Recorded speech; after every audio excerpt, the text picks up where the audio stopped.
அப்பனால கட்சிக்கு ஏகப்பட்ட நஷ்டம். நாங்களும் எவ்வளோ நாள் தான் உங்கள் அப்பன் பேர்லேயே கணக்கு எழுதுறது? அடுத்த ஆட்சியும் நம்மது தான். அந்த 5 வருஷத்தில் உன் பங்கு 300 கோடி ரூபாய் வந்துடணும்.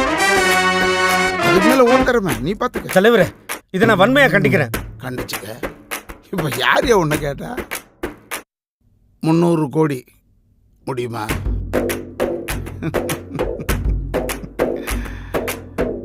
என்ன அழகா தலையாட்டுறான். அமைச்சர்னா இப்படி இருக்கணும்யா. தலைவரே, நீங்க அப்படி ஒரு முடிவு எடுத்தீங்கன்னா நான் வேற கட்சிக்கு போக வேண்டியிருக்கும். எந்த கட்சியை உன்னை சேர்த்துக்க தயாரா இருக்கான்? ஒழுங்கா பொண்டாட்டியை கூப்பிட்டுக்கிட்டு கோயில் குளம்னு சுத்து போ. அதான் பையன் வந்துட்டான் இல்ல. தலைவரே, நீ ரெஸ்ட் அடியா வீட்டுல. தலைவரே வேண்டாம் தலைவரே, சொன்னா கேளுங்க தலைவரே. தலைவரே, அரசியல் ரொம்ப புனிதமானது. இவனெல்லாம் அரசியல்வாதி ஆக்காதீங்க. நாடு தாங்க தலைவர்.